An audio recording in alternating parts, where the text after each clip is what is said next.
잠시 기도하고 시작하도록 하겠습니다. 사랑과 은혜가 풍성하신 하나님 아버지 감사합니다.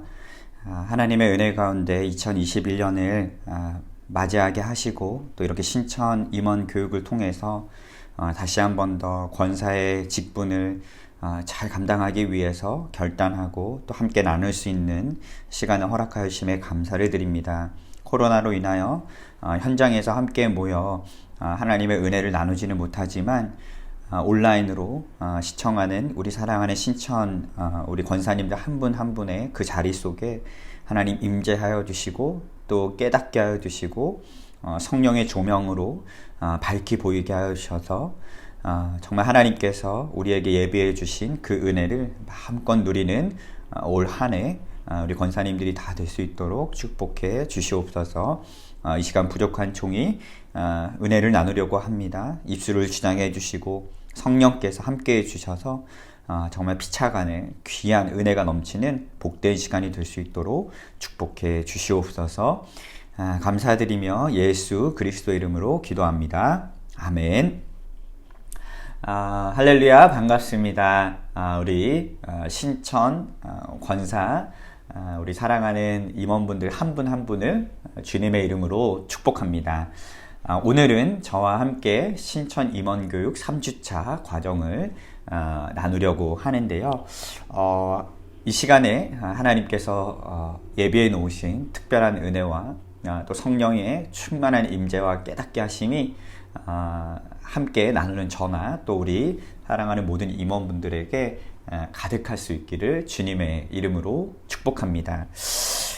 지난 시간에 저희가 이제 신약과 구약에 대해서 이야기를 나누었고요. 네, 오늘은 저와 함께 우리 권사님 되신 분들은 필히 아셔야 하는 감리회 교리와 그리고 의회 제도에 대해서 제가 간단하게 말씀을 나누려고 합니다.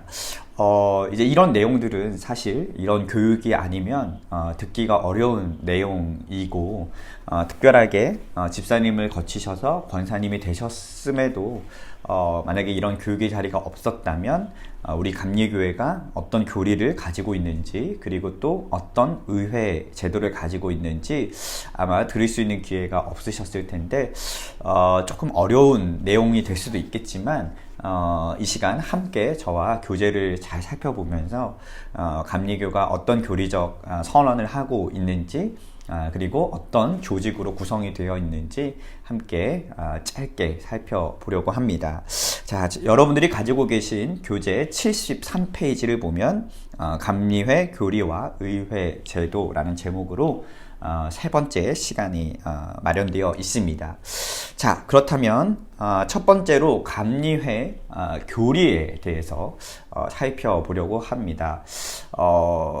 이 교리라는 것은 너무나도 중요한데 감리교가 어떤 신앙의 방향을 그리고 어떤 믿음의 색깔을 가지고 있는지 이 교리 안에 잘 담겨져 있기 때문에 우리가 이것을 명백하게 파악하고 그리고 이것을 알고 그 다음에 우리 믿음에 접목시키는 것이 참 중요합니다.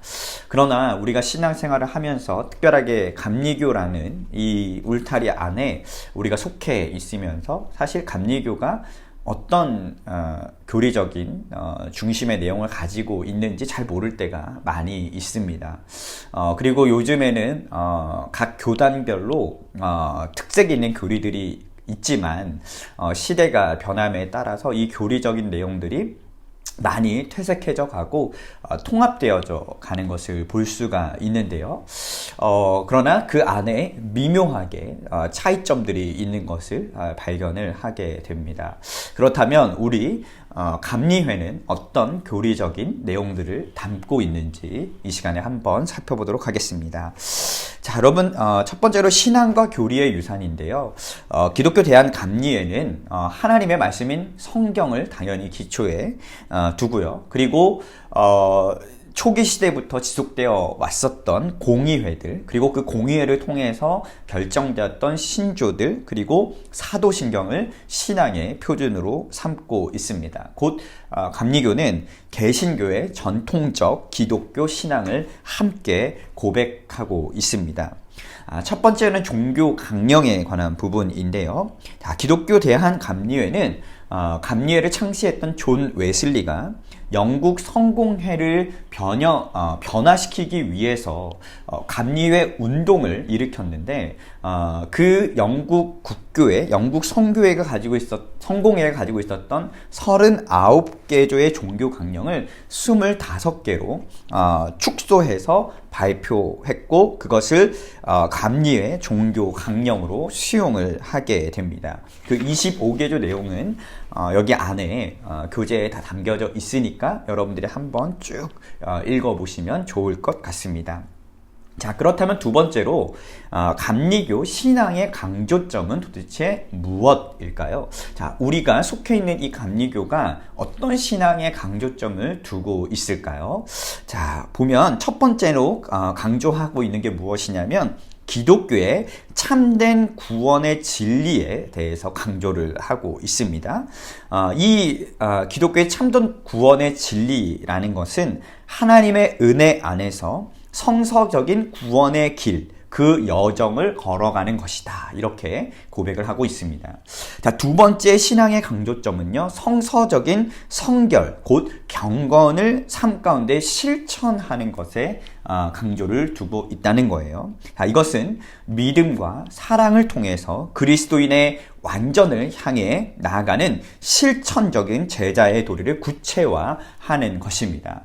그래서 사실 감리교는 조금 더 실천적인 목회적인 사업들, 그 다음에 선교 사업들을 많이 해왔습니다. 그래서 사회운동들이나 약자들을 위한 어떤 제도나 이런 것들이 목회 안에, 교회 안에 잘 스며져 들어 있는 것이 원래는 감리교 신앙의 강조점이라고 볼 수가 있겠습니다.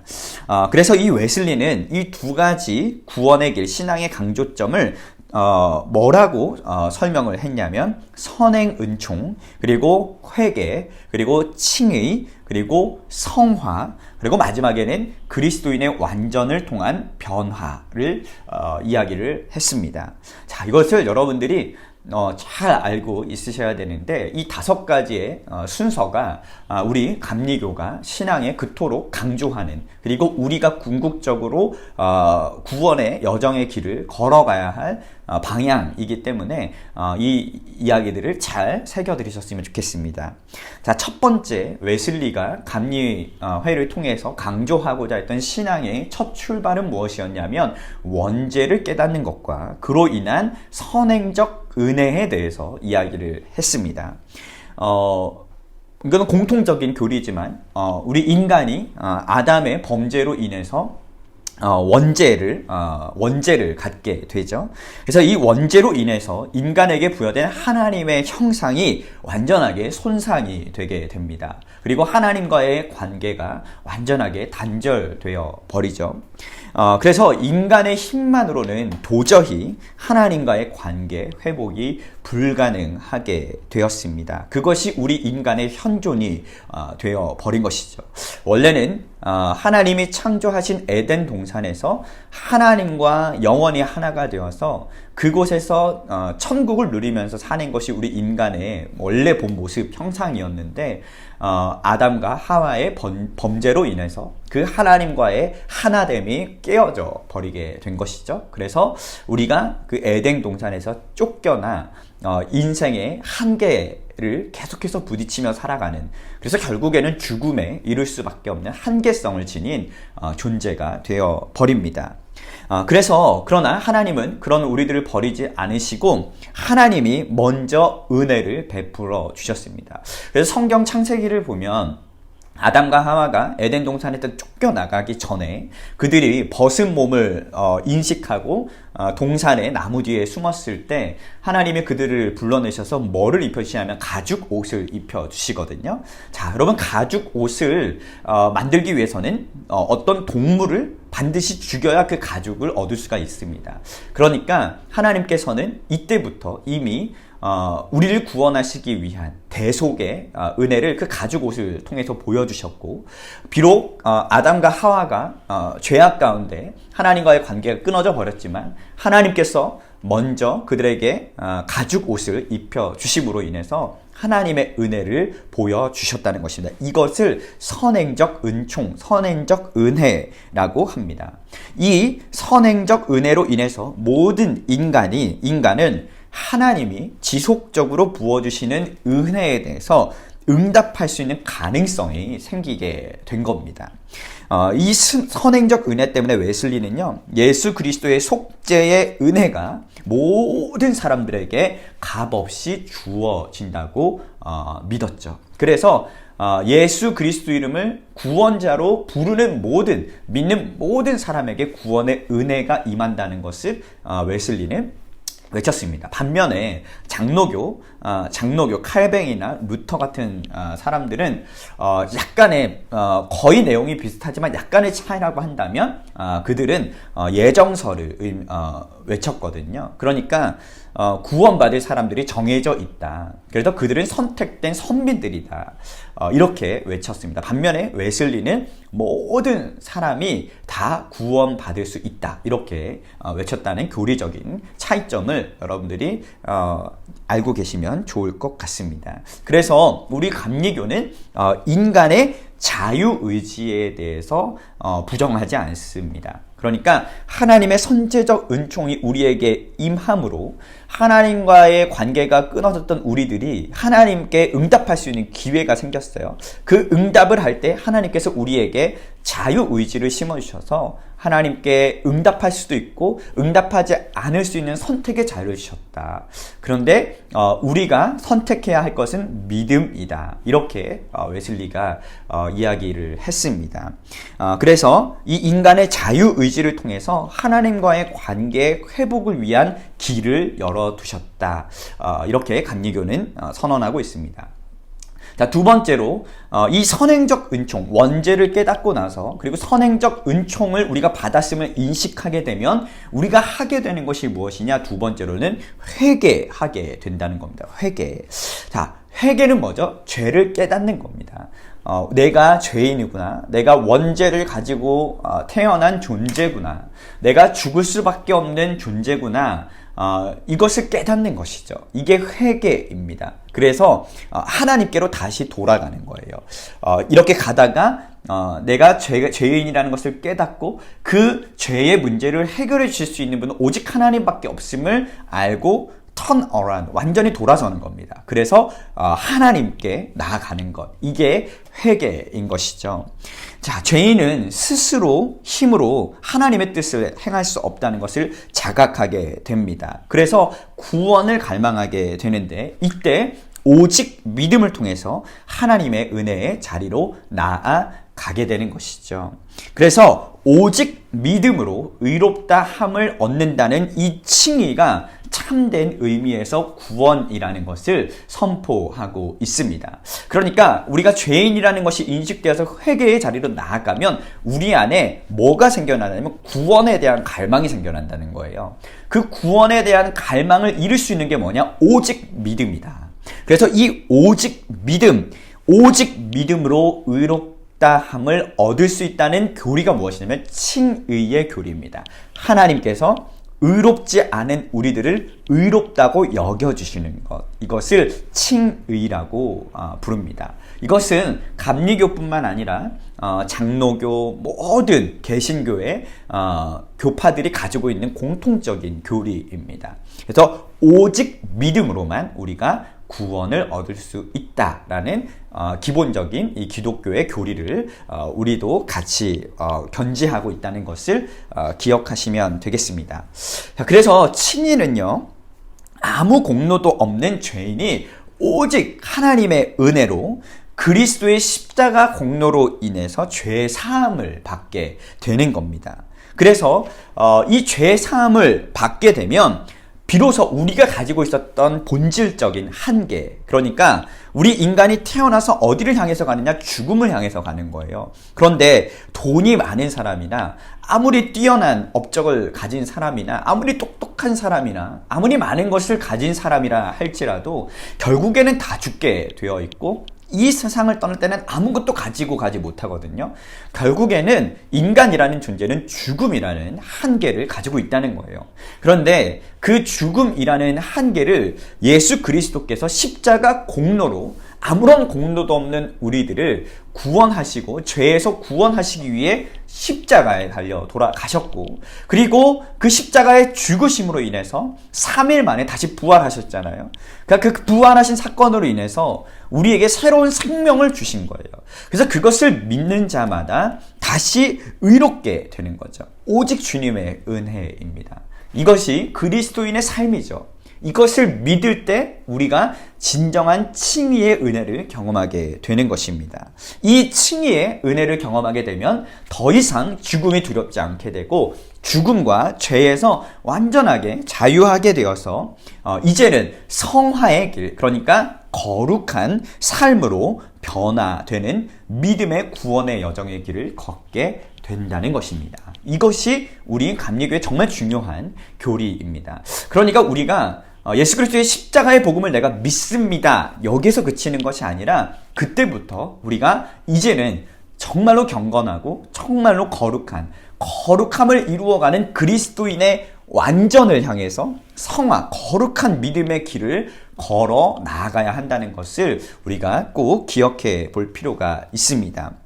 그런데 많은 분들이 칭의의 교리까지는 믿는데 성화의 교리는 잘 실천하지 않으려고 합니다. 그러니까 하나님께서 하나님의 나라가 어디에 있느냐 물어봤을 때 하나님의 나라는 우리 안에도 있고 하나님의 통치가 이루어지는 곳이 하나님의 나라라고 했거든요. 그러니까 우리가 주님 앞에 서는 그 날까지 우리의 삶의 모든 순간순간 속에서 정말 완전한, 정말 흠이 없고 완전한 예수 그리스도를 닮아가는 삶이 되기 위해서는 그 믿음의 길, 거룩한 길을 위하여 말씀과 기도로 거룩하여지고 끊임없이 우리의 신앙을 돌아봐야 한다는 것을 우리가 자주 잊고 살아가거든요. 그러나 이제 권사님이 되시는 우리 신천 권사님들은 예수 그리스도의 십자가의 복음을 다 믿으시기 때문에 이제는 우리의 삶을 통해서 그 성화의 길을 믿음으로 한 걸음 한 걸음 걸어 나가셔야 돼요. 그래서 하나님을 사랑하고 이웃을 사랑하고 또 내 삶에 있는 모든 죄악을 끊어버리고 예수 그리스도의 장성한 분량에 이르기까지 매일매일 하나님의 말씀을 묵상하고 기도하고 예배하고 주님의 뜻에 순종할 수 있는 삶이 될 때 정말 주님께서 원하시는 성화의 삶을 살 수 있다는 것을 꼭 기억하셨으면 좋겠습니다. 그래서 세 번째를 보면 성화와 완전에 대해서 감리교는 외치고 있는데요. 자, 칭의를 통해서 죄사함을 받은 우리들이 이제 성화의 길을 거쳐서 그리스도인의 완전에 이르게 됩니다. 그런데 사실 생각해보면 우리가 다 나약한 사람들이고 연약하고 죄악 가운데 살 수밖에 없는 존재이기 때문에 그리스도인이 완전하게 될 수 있을까? 완전하신 분은 오직 예수 그리스도밖에 없는데 어떻게 인간이 완전에 이를 수 있을까? 의아해 하실 수도 있을 것 같아요. 그런데 존 웨슬리는 이 완전이라는 개념을 이렇게 설명을 했어요. 첫 번째는요, 인간의 본래적인 하나님의 형상을 회복하고 완성하는 것이 그리스도인의 완전이다. 그러니까 아담의 죄로 인해서 하나님의 형상을 잃어버린 우리들이 칭의의 은혜를 입고 하나님의 형상을 회복하는 모든 과정들이 다 그리스도인의 완전에 이르는 길이라고 봤어요. 그래서 저와 여러분들이 정말 우리의 모습을 통해서 주님을 믿지 않는 자들이 정말 예수님을 보는 것 같다, 이런 은혜가 있어야 되는데 사실 이 시대를 돌아보면 그런 은혜들이 많이 사라지게 되었죠. 제가 중고등학교 때까지만 해도 교회를 다닌다고 하면 친구들이 예수쟁이라는 별명을 많이 지어줬거든요. 그거는 뭐 한편으로는 조롱의 의미가 될 수도 있겠지만 제가 중고등학교 때까지만 해도 교회를 다닌다 예수쟁이들이라고 하면 정말 친구들이 인정을 해줬어요. 착하기도 하고 성실하기도 하고 또 삶에 어떻게든 거룩하게 살기 위해서 노력하는 것을 친구들이 다 보니까. 그런데 요즘에는 저희 아이들한테도, 중고등부 아이들한테 물어보면 교회를 다니는 얘기를 잘 못한대요. 하면 욕을 많이 먹으니까 이 하나님의 형상을 제대로 보여주지를 못하는 것이죠. 이게 참 안타까운 일입니다. 그러나 우리 권사님들은 이 하나님의 형상을 여러분들을 통해서 보여주셨으면 좋겠어요. 우리의 말과 행동과 행실과 삶의 모든 부분들을 통해서 정말 우리를 통해 예수 그리스도가 드러날 수 있도록 거룩한 삶을 사셨으면 좋겠습니다. 두 번째, 그리스도인의 완전이라는 것은 하나님을 전적으로 사랑하고 이웃을 자신과 같이 사랑하게 되는 것에서의 완전의 의미를 가지고 있다고 보았습니다.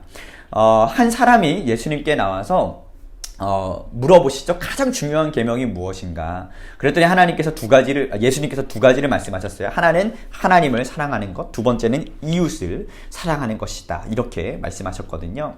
그러니까 우리의 삶을 통해서 하나님을 사랑하는 것이 온전하게 증명되고, 그리고 그 하나님의 사랑 때문에 나의 의가 아니라 하나님의 사랑 때문에 이웃을 사랑하고 존경하고 존중해 줄 수 있는 그리스도인이 될 때 존 웨슬리는 그것이 그리스도인의 완전이라고 보았다는 겁니다. 세 번째는요, 예수 그리스도의 마음과 삶에 나 자신을 일치시키는 거예요. 그래서 마태복음에 보면 예수님께서 여러 가지 비유를 말씀하시는데, 그 중에서 가장 우리에게 이 교리를 가장 잘 나타내주는 것이 포도나무 비유이거든요. 그래서 하나님을 농부, 그리고 예수님을 포도나무로, 그리고 우리가 가지라고 이야기를 했어요. 그래서 예수님과 우리가 포도나무와 그리고 가지가 하나인 것처럼 우리도 예수님과 완전한 하나가 될 수 있다는 것을 보여주고 있습니다. 그래서 내가 너희 안에, 너희가 내 안에 거해야 한다. 이것에 대해서 예수님이 말씀하셨잖아요. 그러니까 내 뜻이 주님의 뜻이 되고 주님의 뜻이 나의 뜻이 되는 완전한 하나가 되는 것, 완전한 하나가 되는 것. 그래서 신약에서는 교회와 그리고 우리 그리스도인들, 그리고 특별하게 예수님과 우리 성도들의 관계를 뭐라고 표현을 했냐면 신랑과 신부로 표현을 했습니다. 신랑과 신부가 원래는 다른 인격체지만 결혼을 해서 한 몸을 이루잖아요. 그래서 한 몸을 이뤄서 한 가정이 되고 완전히 하나가 되는 거죠. 이게 진짜 결혼의 의미잖아요. 마찬가지로 신랑 되신 예수 그리스도와 신부인 우리가, 그리고 교회가 완전하게 하나가 되는 겁니다. 그래서 완전하게 섞여서 주님의 뜻이 내 뜻이 되고 내 뜻이 주님의 뜻이 되는 거예요. 그래서 내 삶의 모든 방향과 내 삶의 모든 걸음걸음이 내 뜻으로 흘러갈 수 없는 겁니다. 그러니까 칭의의 은혜를 경험하게 되면 이제는 내가 내 삶의 주인이 아니라 예수님이 내 삶의 주인이 되어서 예수님의 뜻에 우리의 모든 삶의 초점을 두고 살아가는 것이죠. 이게 정말 주님께서 원하시는 복음의 삶, 예수 그리스도의 완전함에 이르는 성화의 삶이라는 것을 우리가 꼭 깨달아야 할 필요가 있습니다. 그래서 원하기는 우리 사랑하는 신천 임원 권사님들이 정말 주님과 하나 되는, 연합되는 놀라운 은혜가 임하기를 원합니다. 그 연합은 하나님의 형상을 회복하고 이웃을 사랑하고 또 주님의 뜻이 내 뜻이 될 수 있도록 내 모든 자아와 옛 자아를 벗어버리고 새로운 삶으로 창조되는 놀라운 역사가 일어날 때 우리가 주님과 하나가 될 수 있다는 것을 꼭 기억하셨으면 좋겠습니다. 자, 그래서 네 번째, 새로운 창조가 일어난다는 거예요. 자, 회개, 원죄를 깨닫고 선행적인 은혜를 경험하고 그러함으로 회개한 다음에 칭의의 확증을 얻게 되면 우리가 성화의 삶을 살게 된다고 했죠. 그 성화의 삶을 통해서 우리가 무엇에 이룰 수 있느냐? 그리스도인의 완전에 이르게 된다는 거예요. 자, 그 그리스도인의 완전에 이르게 될 때 우리가 어떤 일들이 일어나냐? 새로운 창조가 일어난다는 겁니다. 그래서 감리회의 구원론은요, 개인 구원뿐 아니라 사회와 국가 그리고 온 세계까지 하나님의 구원의 뜻이 완성되고 실현되는 것을 목표로 하고 있다는 것입니다. 그래서 창조 질서를 회복하고 사회를 개혁하고 정의를 실현하고 모든 창조 세계에 대한 청지기적인 돌봄과 책임을 강조를 하는 것을 볼 수가 있습니다. 그래서 우리 대한민국이 일제 강점기 시대 때 3.1 운동을 준비를 하면서 33인의 민족 대표 중에 무려 9명이나 되는 감리교 지도자들이 33인에 속하기도 했고요. 여러분들이 잘 알고 있는 것처럼 유관순 열사도 감리교인이었고요. 그리고 정동교회나 상동교회에서 청년들이 조직을 만들어서 민족의 독립을 위해서 사회의 개혁을 위해서 정말 정의를 외치면서 그리스도의 복음을 전했던 감리교회 믿음의 선배들이 있었습니다. 이것이 우리 감리교가 가지고 있는 신앙의 강조점, 곧 교리라고 볼 수가 있습니다. 때문에 저와 여러분들은 정말 믿음을 가지고 우리의 믿음에서 머무는 것이 아니라 그 믿음을 통해서 우리의 가정과 또 우리가 속해 있는 직장과 그리고 우리가 관계 맺고 있는 모든 사람들 그리고 더 나아가서 이 나라와 이 민족 그리고 우리 당진 지역 그리고 저 북한과 온 세계 열방에까지 하나님의 정의와 또 하나님의 뜻이 이루어질 수 있도록 우리의 삶을 온전하게 드리는 놀라운 은혜가 있어야 하는 것이죠. 이 은혜가 우리 사랑하는 권사님들에게 가득할 수 있기를 주님의 이름으로 축복합니다. 자, 두 번째로 우리 이제 기독교 대한감리교회 의회 제도에 대해서 제가 간단하게 말씀드릴 텐데요. 여러분들 너무나도 잘 알고 있을 겁니다. 자, 기독교 대한감리교회는요, 5개의 의회가 있습니다. 가장 작은 것부터 시작하면 당회, 구역회, 지방회, 연회, 그리고 마지막 총회까지 하나의 기관과 제도를 통해서 하위 그룹으로 이렇게 퍼져나가는 구조로 되어 있다고 보시면 되겠습니다. 첫 번째 당회입니다. 우리 교회도 12월 말이 되면 보통 개교회에서 당회를 개최를 합니다. 그래서 당회는 어떤 일들을 다루게 되냐, 교회의 전반적인 사무 처리나 한 해 동안의 행정 그리고 조직을 선출하고 그 다음에 임원들을 천거하는 그런 일들을 처리를 하게 됩니다. 그래서 당회의 의장은 담임 목사님이 되시고 그 다음에 교회의 성도들이 재적의 이상이 돼야 당회를 소집을 할 수 있는데 그 기적이 12명 이상의 교적을 보유하고 있어야 당회를 개최할 수가 있습니다. 자, 이 당회가 마치게 되면 그 다음에 각 교회별로 이제 구역회를 열게 되죠. 이 구역회는 구역회의 의장은 감리사님이 되시고요. 이 구역회는 어떤 일들이 이루어지느냐? 매년 12월이나 1월 중에 당회 후에 개최가 되게 되는데 이 구역회에서는 담임자와 모든 임원들의 보고를 받고요. 그리고 전년도 수입 지출 결산 보고와 그리고 신년도에 예산을 확정하는 회무를 거치죠. 그리고 지방회의 대표를 선출하기도 하고요. 또 교회의 부동산이나 부동산에 대한 취득과 처분에 대한 그리고 임대에 대한 내용도 다루게 됩니다. 자, 이 구역회가 끝나게 되면 매년 한 2월쯤에 되면 각 지방별로 지방회를 열게 되는데요. 우리 탑동교회는 지금 어디에 속해져 있느냐? 충청년의 당진지방 탑동교회에 소속이 되어 있습니다. 그러니까 우리 탑동교회는 당진지방에 속해 있고 이 당진지역 지방회가 매년 2월에 개최가 되게 되는 것이죠. 자, 이 지방회 의장은 역시 감리사님이 되시고 이 지방회에서 다루는 일들은요, 진급 과정에 있는 우리 장로님들을 심사하고요. 그리고 교역자들 연회 회원 허입에 대해서 심사를 하기도 하고요. 각 교회별로 재정 현황에 대해서 보고 그 다음에 부담금을 또 배정하기도 합니다. 그리고 연회에 참석할 평신도 대표들을 선출하는 등의 회무를 진행을 하게 됩니다. 자, 이 구역 지방회가 마치게 되면 이제 각 연회별로 4월이나 5월쯤에 연회를 열게 되는데요.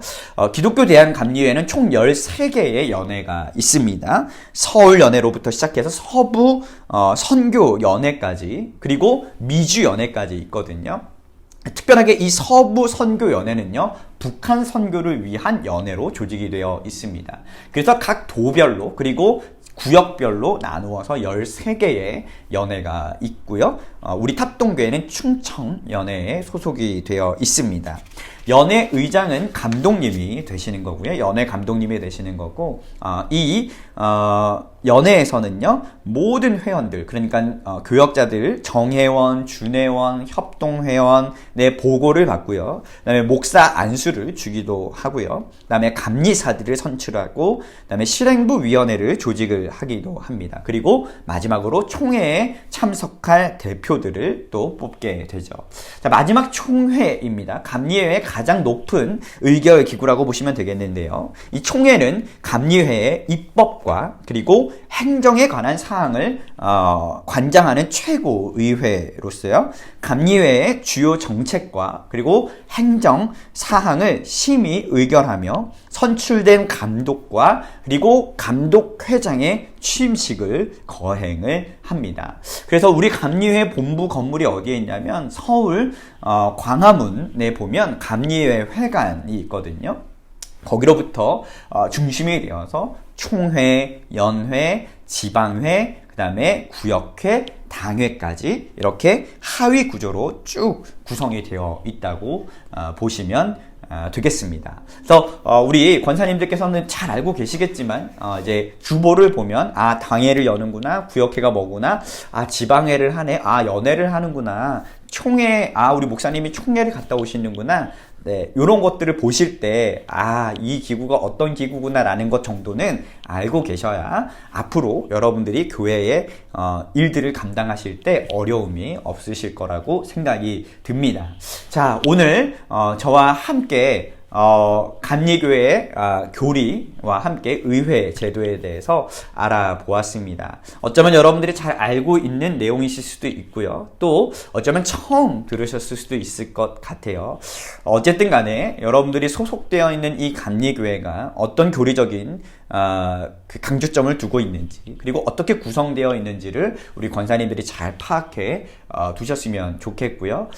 그래서 올 한 해 우리 교회도 정말 우리 권사님들의 귀한 섬김과 헌신을 통해서 더욱더 믿음으로 성장하고 부흥할 수 있는 놀라운 은혜가 있기를 주님의 이름으로 간절히 축복합니다. 다음 주에는 마지막 4주차 강의가 예정되어 있습니다. 다음 주에는 권사의 직무에 대해서 우리 담임 목사님께서 마지막으로 총 정리를 해 주실 거고요.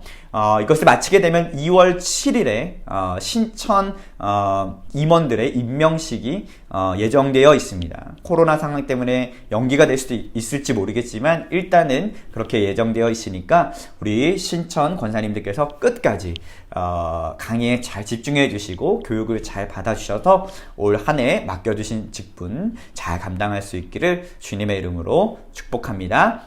다음 주에 만나도록 하겠습니다. 여러분 각자의 자리에서 승리하시길 바랍니다. 축복합니다.